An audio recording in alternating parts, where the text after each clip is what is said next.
A gentleman has a schooner down in Pensacola. He brought this up here to me, needing to get his boat back going. These are the rudder steering clevises. That's what I'm going to call them.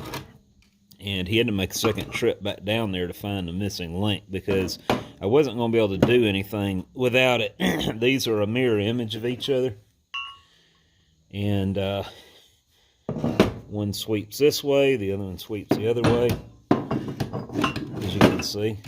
These clevises connected on each side, this trunnion thing.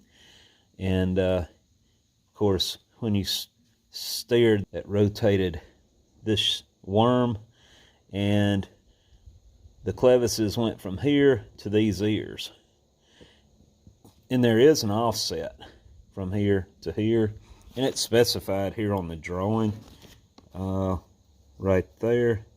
But they don't give you a dimension lengthways from hole to hole. From here to here. That is a weak point, and normally you wouldn't be able to break that clevis.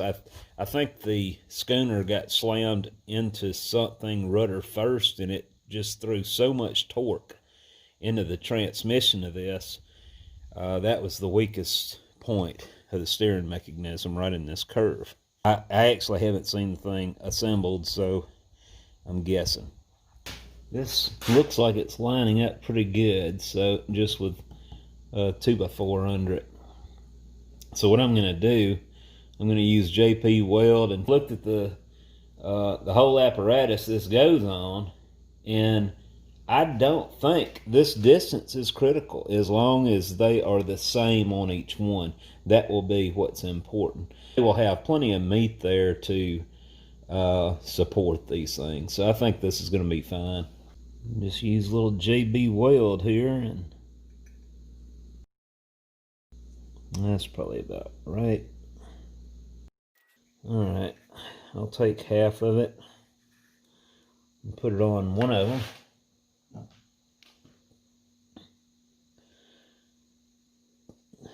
You know what? I think I'm going to have to mix more. Yep, it's going to take all this goop just per flange.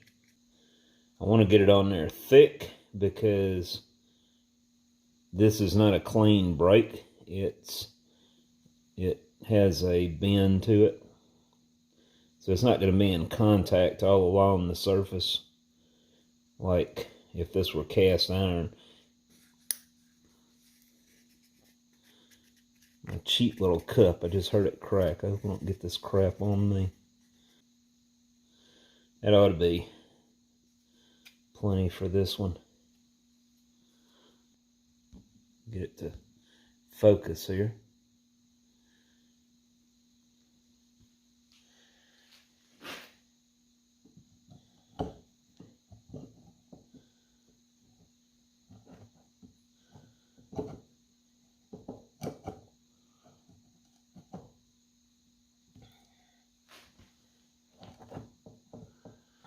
Shoot. It's not going to be enough. I got to add more. I just want to make sure I got enough pumped down in between the two pieces. I think that's going to work. Looks pretty anyway. And I'll repeat the process over here. And we'll mix up some more goop.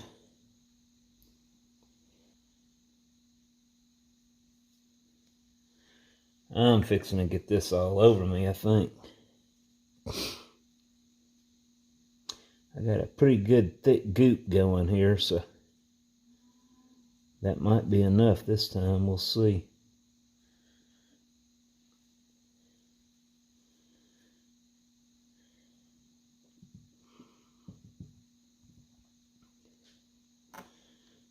I did not mean to move that.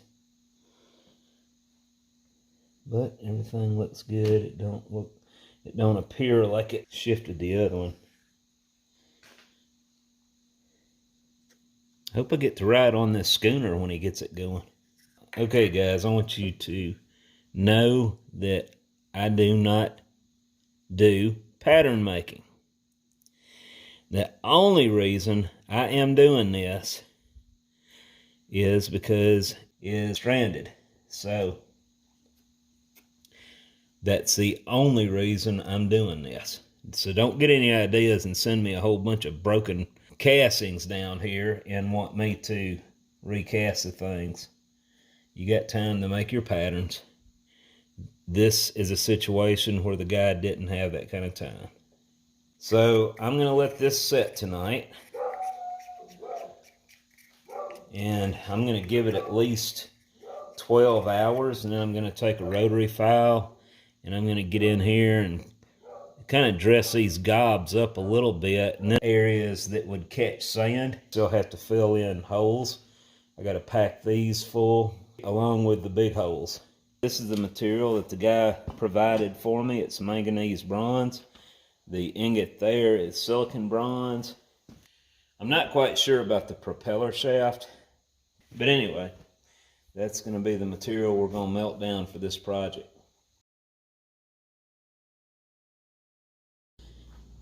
Okay, we've got the things JB welded back together. Here's another good indicator right there why casting is not a good thing to use as a pattern. See all that shrinkage?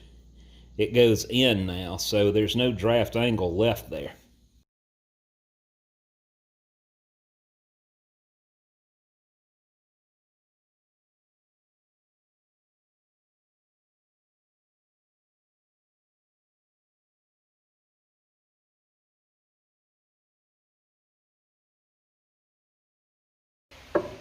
If I place a 2x4, I think this is right. It doesn't matter as long as these are the same, and they are this way. So if I jack the flask up like this,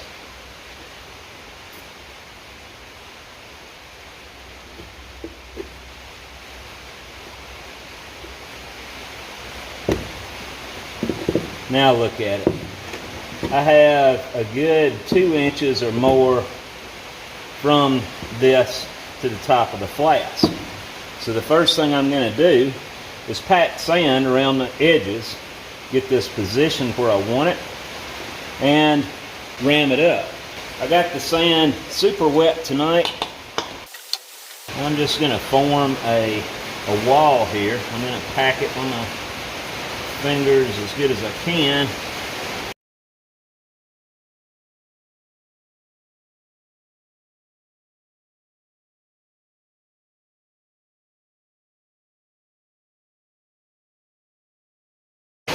What would work better is if I had a thin 1.5 inch sheet, but I don't have one.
I'm going to take this piece out.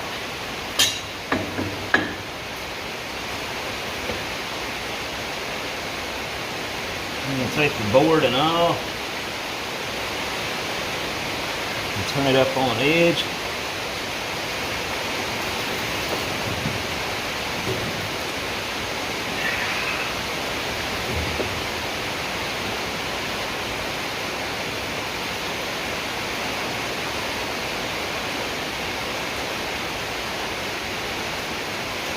I'll lean it to me just a little bit.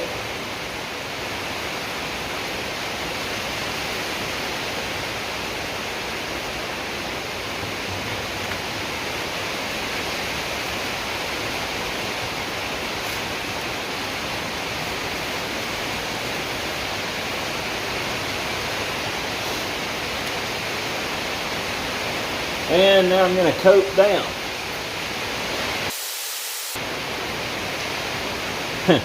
Or may I say cope up.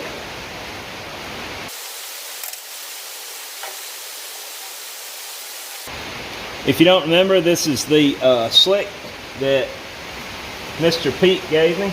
Works great for coping down large projects like this.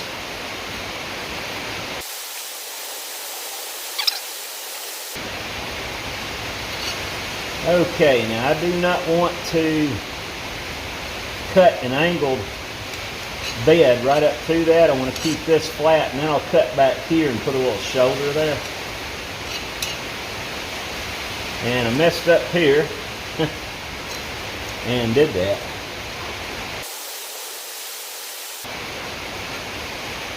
Sand's working great tonight. I had to do some work on the muller. If the muller's out of tune, nothing's going to work right. The plows were not doing their job. I had mentioned this not too long ago where I had to go in and weld in some pieces to extend the plows. And it's cheaper and easier to do that than it is to fork out all that money. But my repair wore down fast.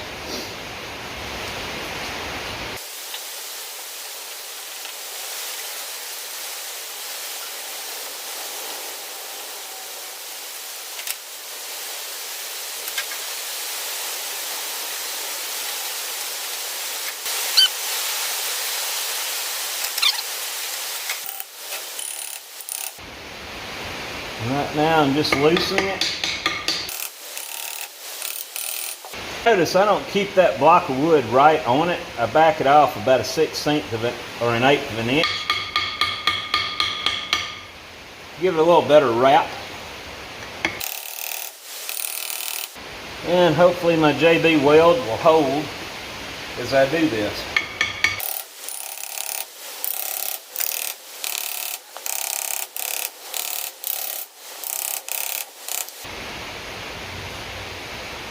That might work.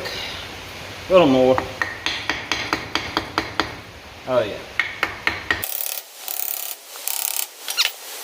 Hopefully I have this loose enough to where it will come freely out of the mold. When I turn this upside down, this will be standing proud. Once I ram the coat.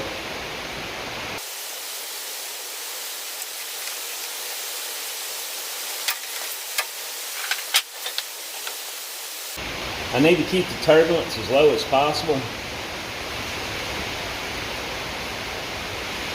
We will be pouring Manganese Bronze, which is going to be my first time with Manganese Bronze.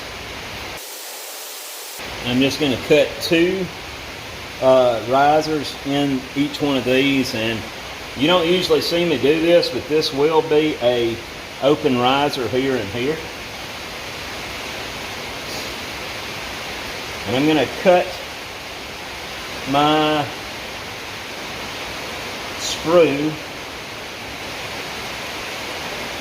about right here.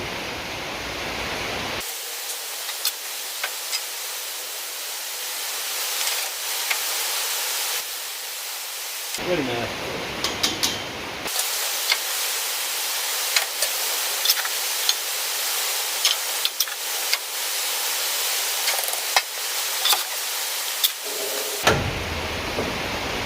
Alright, I've got a riser right here, a half-line riser. I'm going to leave that piled up a little higher here.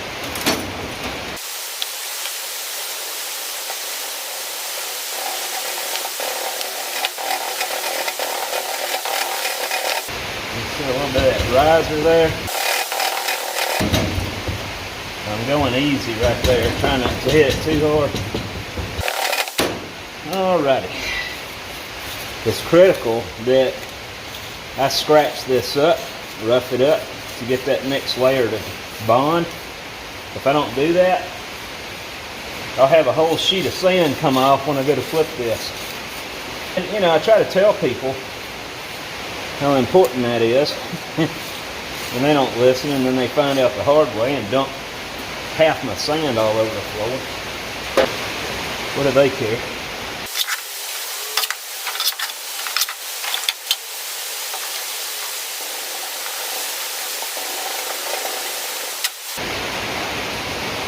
That little dude right there will cut you sure as. Speaking of which, I got my arm pretty good a while ago.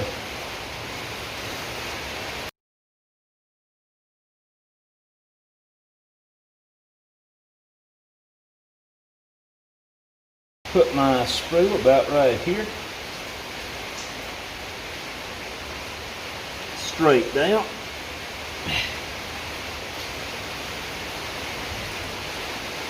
I went a little deeper than normal. I probably could have got away with going a little shallower than normal, but I always want to make sure I get that hole in there before I pull it apart. Okay. I'm going to flip this mold over and then take it apart, and hopefully the castings will cleanly come out of the drag and be laying on top of the coat where I can easily lift them with my hands.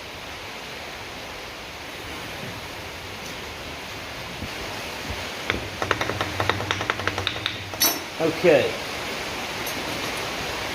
Now, like I said, I'm going to turn this over.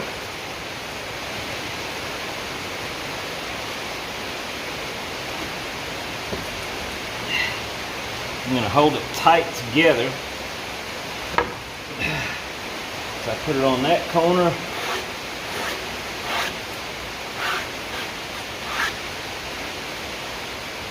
And I'm going to ease this baby down.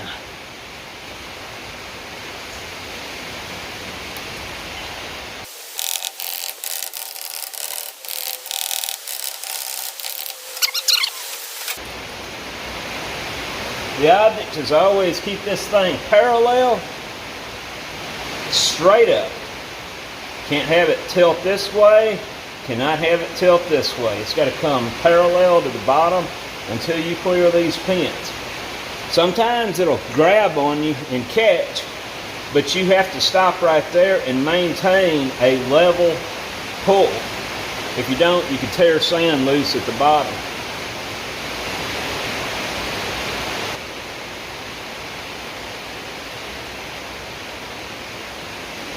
Alright.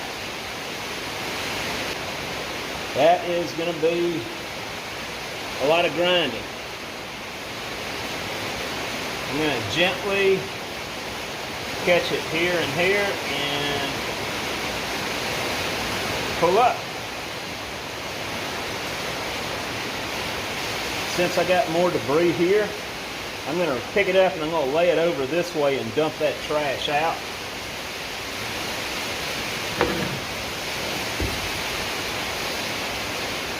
We're not going to have to grind much there. Considering the time that we've spent on this to get to this point, I'm not going to be nitpicking all this stuff. And who's to say we're even going to have a good mold yet, right? Because I just don't know.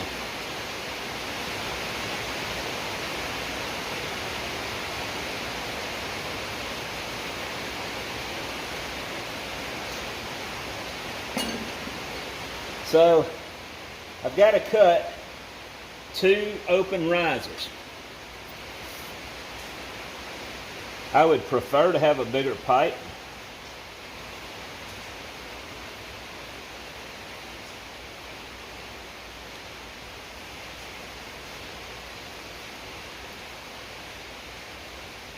but I don't.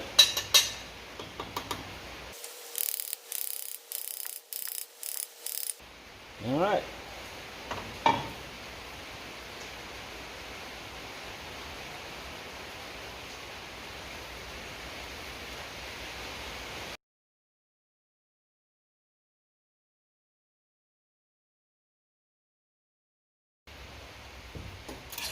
I've got some high spots after this is upside down that I want to vent now. I'm going to put about 2 vents here. 3 vents there. What the heck. I don't mind having more vents. Alright, so I'm not worried about venting this down here. Most of that's going to escape right out the riser. I'm not gating anything on the coat. Everything's going to be it's going to be below the parting line on the drag. The only thing I'm going to do here prior to putting the pouring basin, I'd like to take down this face a little bit. And I'm going to set it up on its edge to do that.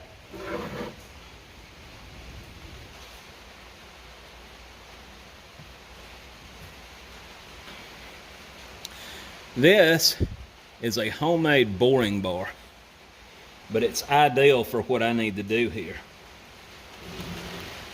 I'm going to take down a little bit of this face, and see that radius there? I'm keeping this tool square, and I'm going down about 100 thousandths. That will give the machinist a little material to face off.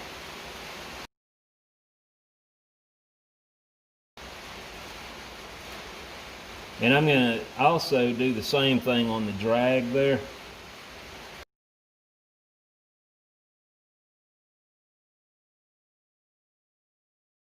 The machinist some additional stock to face off on this casting. Now I have to put a radius right here. That's critical if we don't want shrinkage. Trust me, we will have shrinkage that will cause craters right here if we don't have a nice little radius.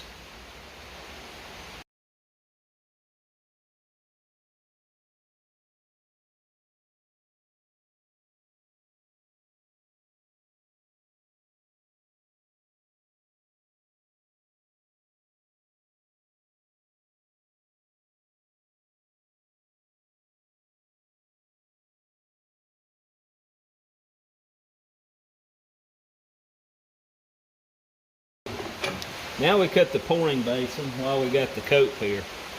Got the riser here, so I want to cut my basin closer to the corner here to avoid cutting into the top of this blind riser. Okay, so here's the open risers here, and this is going to be the pouring basin. And like I said, my half blind riser is about right here, so I do not want to cut my basin on this side. I want to keep it over here. I want to keep at least 1-inch barrier of sand between the pouring basin and this wood. I'm just going to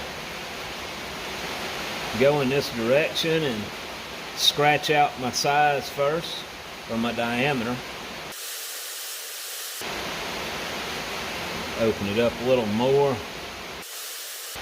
and it's about the diameter is about the length of my spoon. I'll keep that size now, and I'm going to just hold my slick or my spoon perpendicular to this plane and use what I scratched in the surface as my guide, taking little chops at a time as I go down with it.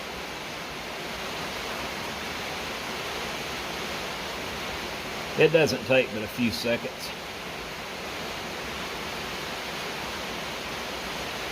Unless you hit a chunk of iron in the sand. That's a headache.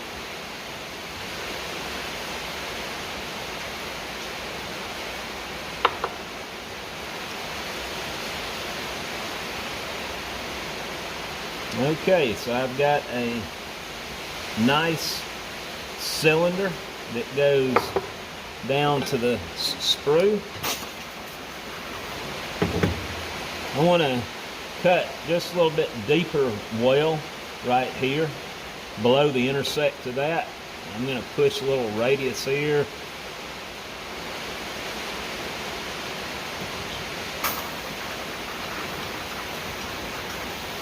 And the cope is done. Just checking.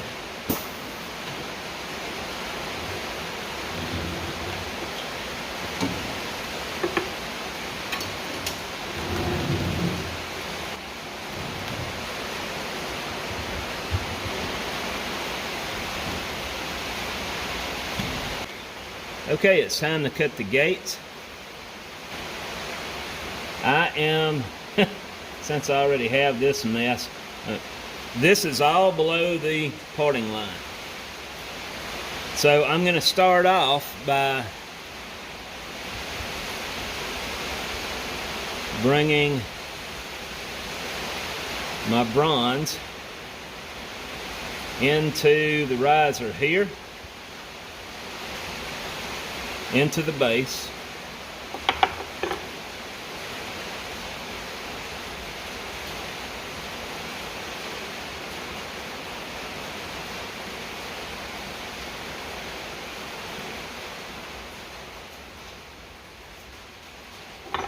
All right.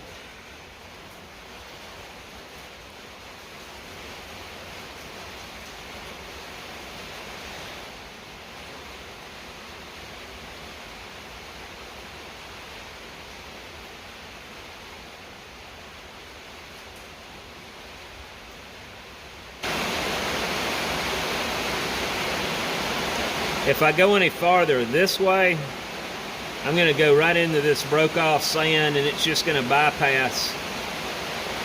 You know what? May as well.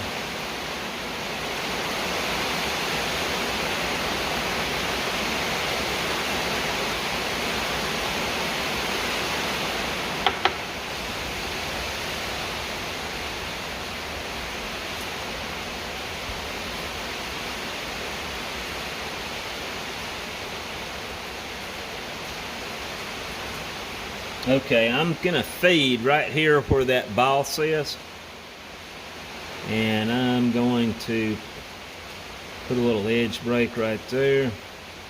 You remember what I did on the other mold as far as taking that face down? I also want to try to dress that diameter out a little bit. Just hope I don't break a bunch of sand off doing this.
I'm not going to video the second one I have to do here. It's just a mirror image of that part.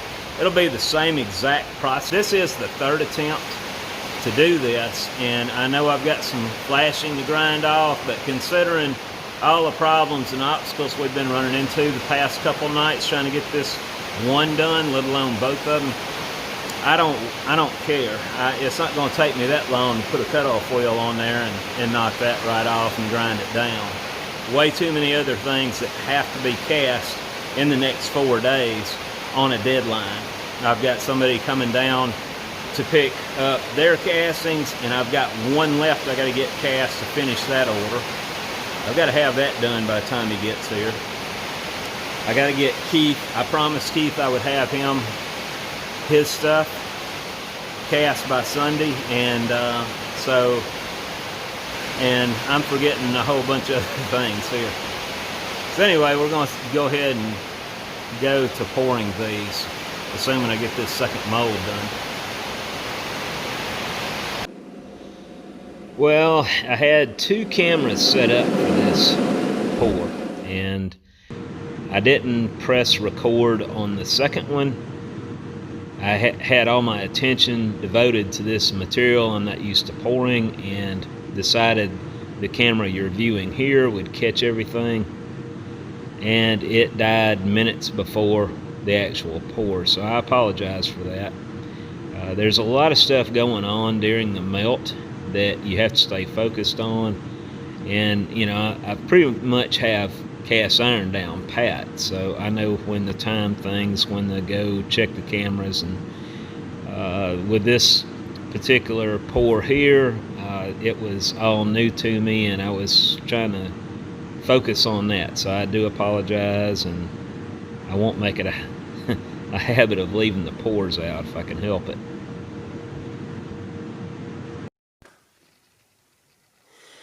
Okay, this is the 2 castings in the middle, and on each side is the old casting that we use as the pattern for those. You see the really rough finish here? I tried to clean them up the best I could. Because I'm using castings for the patterns, they're going to be rough because I'm having to use really wet sand, and considering I spent 5 minutes on each mold drying it with a torch, it still had steam. I want y'all to meet Mr. Eric McDonald. He's a professional artist. He has the schooner that's stranded in Pensacola. Mr. McDonald lives here in Jackson, and he also owns property in Pensacola. And a friend of a friend had referred me to him. Anyway, I wanted to introduce you to my customer here. And it turns out he and my dad have the same exact birthday, except Mr. McDonald's 1 year older. And they just met, and my dad called him an old man. Very appropriate. Yeah. Very appropriate. But I've got to spend a lot of time with Mr. McDonald talking about things, and we've grown to become friends, I believe. Very much so, yes.